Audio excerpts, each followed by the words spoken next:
Hola a todos, voy a hablar sobre los huecos en los pulmones, lesiones hipodensas, en este caso los quistes, tipos de enfisema, las lesiones tipo bula, los blebs, las cavitaciones, mencionar un poco las bronquiectasias quísticas, los neumatoceles y la panalización.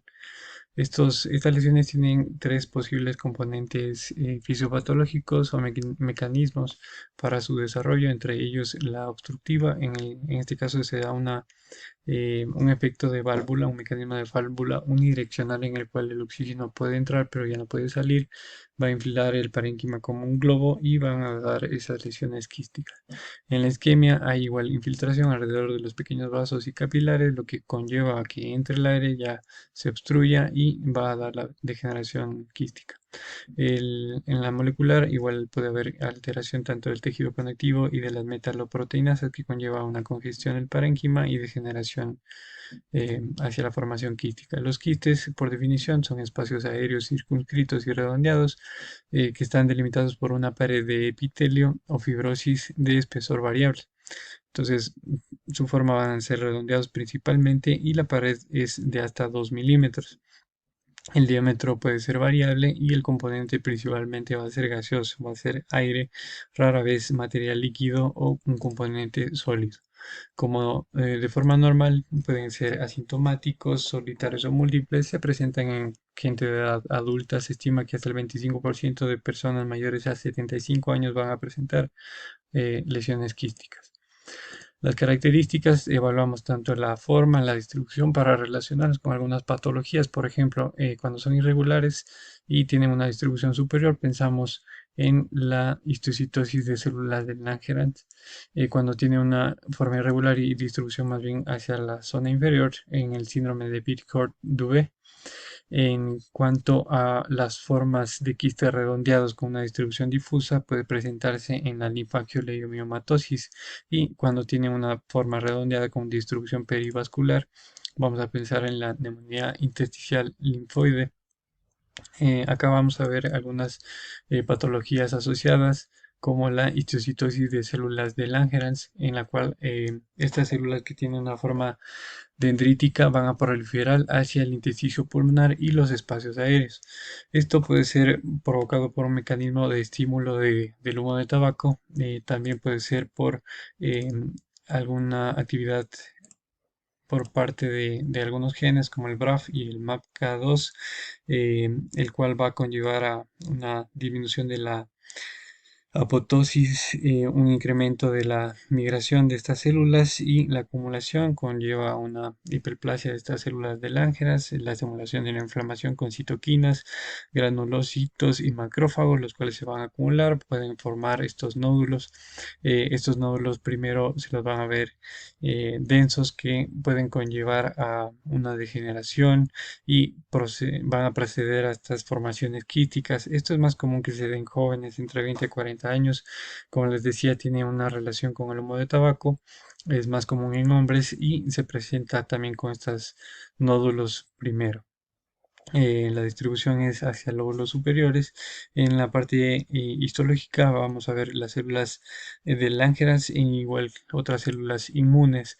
En la imagen vamos a ver en tomografía fácilmente estas lesiones nodulares densas, en las cuales luego conllevan a estas formaciones quísticas, como vemos acá, quistes irregulares de distribución más bien hacia la parte superior. Con respecto de los ángulos costofrénicos, es la principal sospecha en este caso.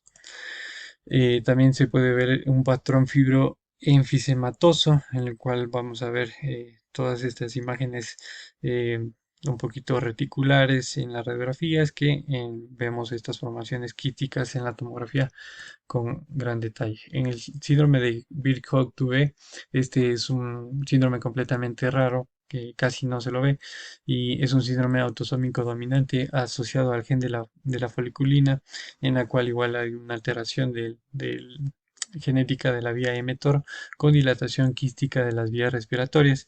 Este se presenta más en adultos con quistes pulmonares y muchas veces relacionado el neumotórax espontáneo. En la parte clínica vemos fibromas perifoliculares. Algo que nos puede avisar son quistes o tumores renales, eh, más frecuente en edades entre 40 a 50 años. En la tomografía podemos ver estas lesiones quísticas pulmonares de distribución dispersa. Son un poco irregulares, pero la característica en estos es que van a ser lentiformes, y de distribución más bien hacia la zona inferior, y estos asociados a muchas veces estas lesiones quísticas o tumorales a nivel renal. Es de riesgo que se presente también el neumotórax espontáneo. En caso de la linfangioliomatosis, acá tenemos una proliferación de células del músculo liso, las cuales por estímulos muchas veces hormonales van a dirigirse o se trasladan a través de la vía linfática o vasos sanguíneos o la vía sanguínea hacia el parénquima pulmonar, en la cual se van a acumular y van a provocar degeneraciones igual del parénquima, conllevando a estas formaciones quísticas, y en la histología se encuentran estas células eh, del músculo liso, las células LAM. Vamos a pensar en esta patología más hacia mujeres de edad joven, especialmente bordeando los 35 años. En la imagen vamos a ver estos quistes pulmonares de distribución difusa de tamaño variable que se van a ir agrandando paulatinamente. Otra forma de presentarse, incluso hasta un 65%, es el neumotórax con opacidades pulmonares transitorias que a veces son por hemorragia. También hay nódulos pulmonares pequeños, derrames quilosos, linfadenopatías, dilatación del conducto torácico, focos de esclerosis tuberosa porque tiene una alta relación con esta enfermedad. En cuanto a la neumonía intersticial linfoide, este es un desorden linfoproliferativo benigno, el cual presenta infiltración de linfocitos y células plasmáticas, en la cual conllevan todo esto a una isquemia debido a una obstrucción vascular con ictasia bronquial post-obstructiva, o compresión bronquial por los tejidos linfoides que están proliferados. Entonces acá tenemos estos quistes de distribución peribroncovascular asociado a lesiones en vidrio esmerilado. Lo típico es que se presente luego de la bronquiolitis, es más común en mujeres entre los 40 y 60 años, tiene una alta asociación a síndromes o a entidades autoinmunes como el síndrome de Sjögren, la artritis reumatoide y el lupus eritematoso sistémico. También estados inmunodeprimidos como el VIH. Tenemos también las imágenes, vamos a ver estos quistes pulmonares redondeados perivasculares, como vemos acá claramente, y asociados al vidrio esmerilado, los quistes al lado de los vasos sanguíneos asociados al vidrio. Dentro de otras patologías menos frecuentes también tenemos la neumonía intersticial descamativa, en la cual esta es una acumulación de macrófagos hacia el espacio alveolar, que esto es lo que se va a ver en la histología, el infiltrado de macrófagos. Ahí tiene alta relación también al tabaco. Entonces, un paciente fumador que tenga enfisema centrilobular asociado al vidrio esmerilado se puede considerar como una alta sospecha diagnóstica esta enfermedad. Entonces, vamos a ver también bronquiolitis respiratoria. Hasta el 90% de los fumadores presentan esta enfermedad, ya que esta la estimula, y más común en la edad adulta. En imagen vamos a ver estos quistes redondeados, más áreas de vidrio esmerilado difuso. Este tiene una distribución más bien basal y va a ser de localización subpleural, como vemos acá. En cuanto a la amiloidosis, esta es otra entidad rara, pero en ella hay una acumulación sistémica de la proteína amiloide. Son varias los tipos de proteína amiloide. En este caso, las fibrillas proteicas son las que se acumulan y van a ser notorias en esta tinción rojo-congo, ya que va a dar este tipo de birefringencia que le mencionan en la histología.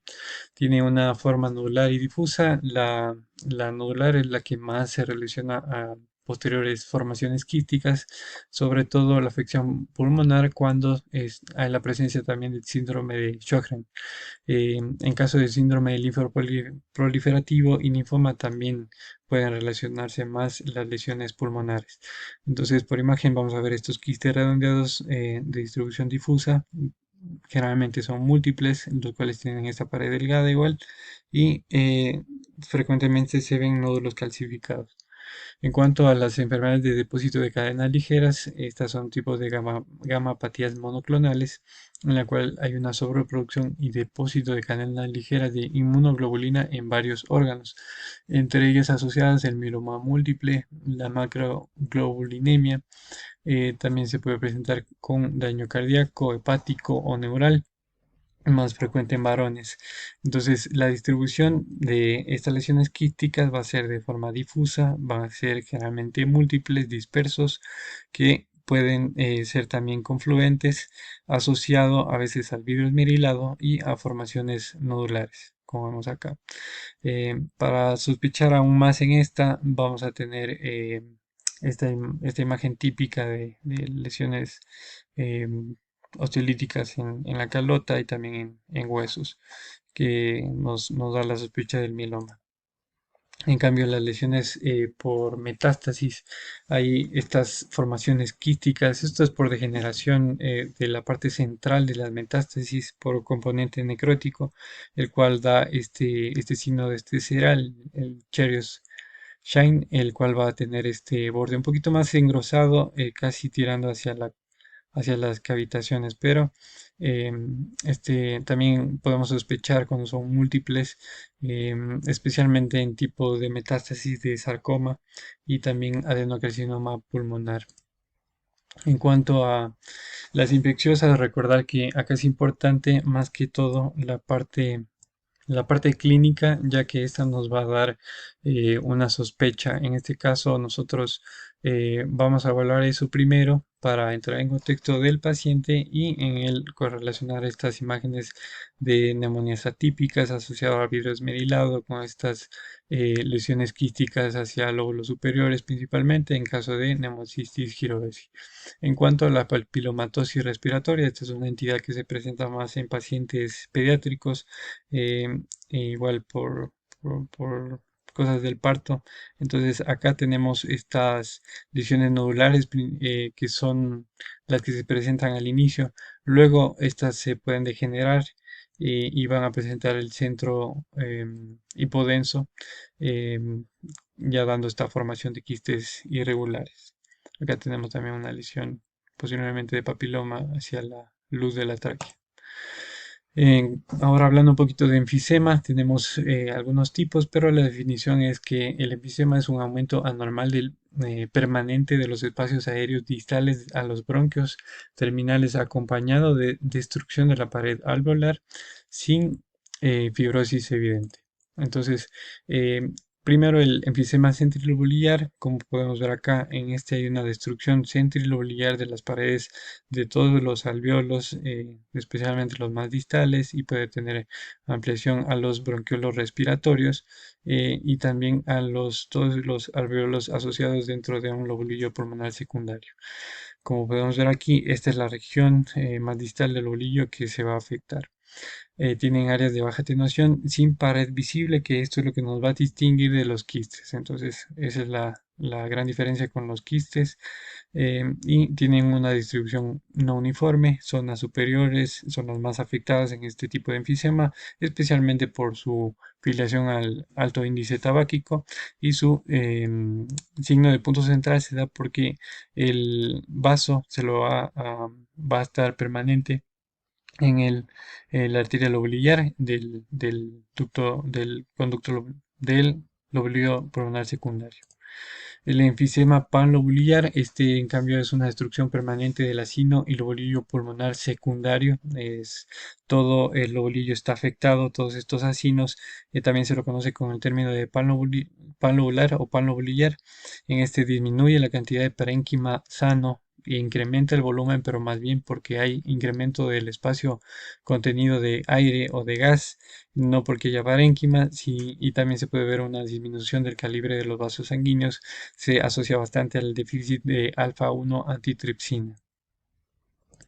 El enfisema paraseptal, este en cambio es más distal, es una destrucción de los alveolos y el lobulillo pulmonar secundario más distales, especialmente hacia la localización subpleural.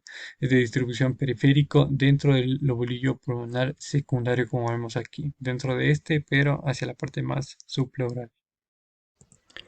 Ya completando el enfisema paraseptal, como les decía, este se afecta más la parte más distal de los lobulillos pulmonares secundarios dentro del lobulillo a la parte periférica, y esto se lo va a ver como este tipo de lucencias focales de hasta 10 milímetros que van a estar delimitados por estos septos interlobulillares, como vemos acá. Pueden coexistir con otros enfisemas y también tiene riesgo de conllevarse a un neumotórax. El enfisema buloso, este es como que una progresión un poquito más significativa. En este caso es una destrucción bulosa del parénquima pulmonar sobre un fondo de un pulmón que ya tenía un enfisema que bien puede ser paraseptal o panlobular. Este va a ser principalmente de ubicación subpleural, afectando más a los lóbulos superiores, e incluso se puede ver muchas veces como un pulmón que casi no tiene parénquima, como ausencia de un tercio de un hemitórax. Se asocia bastante al déficit de la alfa-1 antitripsina y el síndrome de pulmón desaparecido, como les decía, es porque ya hay bastante aire, ya poco parénquima, y esto es más cuando hay un enfisema buloso gigante idiopático. Esto cuando las lesiones bulosas son de gran tamaño, generalmente miden entre 2 y 8 centímetros, pero pueden llegar, se extienden desde 1 a 20 centímetros. Entonces acá es importante entrar en la distinción de una bula, de un bleb. Las bulas que pueden ser bullas o ampollas pulmonares, estas tanto como los blebs son espacios aéreos, estas formaciones de contenido aéreo, contenido de gas, y que va a estar delimitado por una pared delgada. La diferencia con los quistes es que la pared de estas lesiones, tanto de la bula como el blebe, va a ser bien delgada, menor a 1 milímetro. Como habíamos visto, el quiste puede ser de hasta 2 milímetros la pared, un poquito más gruesa. Pero la diferencia entre una bula y un bleb va a ser el tamaño. Cuando es más de 1 centímetro hablamos de una bula, como les decía, principalmente entre 2 a 8, que puede llegar hasta 20 centímetros cuando son bulas gigantes. En cambio, el bleb es igual a esta lesión de contenido aéreo de pared delgada, pero que mide menos de 1 centímetro. Cuando son más grandes, tiene mayor relación con el neumotórax espontáneo o un mayor riesgo. Entonces, acá podemos ver cómo hay este paciente que tenía estas bulas grandes que presentó asociación con este neumotórax espontáneo. El neumatocele, para mencionarle, este es un espacio aéreo de pared delgada causado principalmente por una neumonía, un evento infeccioso previo. También puede ser en menor frecuencia por trauma, por respiración de hidrocarburos, o también se presentan en todos estos casos por necrosis y un mecanismo de válvula que va a hacer que se degenere el tejido y se acumule aire adentro. La pared igual va a ser delgada. Este nos puede simular muchas veces a un quiste por su característica, por su pared, por su forma, pero recordar en este caso el contexto de un cuadro infeccioso previo. Las cavitaciones o cavidades son espacios aéreos hipodensos dentro de una consolidación pulmonar. También puede estar dentro de una masa o de un nódulo, como podemos ver aquí. En esta la pared va a ser más gruesa, ya incluso mayor a 4 centímetros. Sobre los 4 centímetros ya vemos como una lesión cavitada. Los bordes, la pared va a ser irregular. Generalmente tiene algunas causas como las malignas, en este caso las metástasis van a ser estas cavitaciones que se va a degenerar el tejido en el centro y por eliminación incluso bronquial se va a quedar libre el espacio de esta cavidad y el contenido que fue necrótico se lo va eliminando. Entonces, así se forman estas cavitaciones. Las causas benignas van a ser principalmente las infecciosas, en nuestro medio la tuberculosis, la formación de abscesos, neumonías cavitadas y muchas veces granulomas. En la parte no infecciosa tenemos las granulomatosis con polengitis, también los infartos pulmonares. Acá tenemos otra lesión igual dentro de un nódulo que está cavitado, con un borde un poco más grueso, que el borde va a ser denso igualmente. En cuanto, solo mencionarles porque ya vimos en la clase previa, las bronquiectasias quísticas, como dijimos en definición, es una dilatación bronquial irreversible de localización pues de localizada o difusa, pero recordar que estas van a tener la continuidad de los bronquios y también este tipo va a presentar un típico patrón o formación en racimo de uvas. Esto puede darse posterior a una infección crónica, a procesos de obstrucción y anomalías congénitas también. En cuanto a la panelización, esta también vimos en la parte de enfermedades intersticiales. Igual acá tenemos estas hileras de quistes agrupados, filas de quistes agrupados especialmente hacia las regiones subpleurales, que se asocian también al engrosamiento de la pared de todos estos quistes que son pequeñitos y bueno, esto nos da la típica característica de la forma de panalización. Entonces, recordar que el intersticio también está engrosado y es de localización subpleural. Este bastante asociado al patrón de neumonía intersticial usual. Como conclusiones, es importante considerar las características de los quistes para guiarnos hacia un probable diagnóstico junto con la clínica y los antecedentes del paciente. La tomografía es la prueba diagnóstica no invasiva más útil para el diagnóstico. Em, Como ya vimos en todos los casos, es muy confuso incluso la radiografía o nos quedamos cortos para evaluar realmente las características y la distribución. Se debe considerar un diagnóstico diferencial amplio entre las enfermedades pulmonares quísticas de forma difusa. Esta fue la bibliografía revisada y muchas gracias.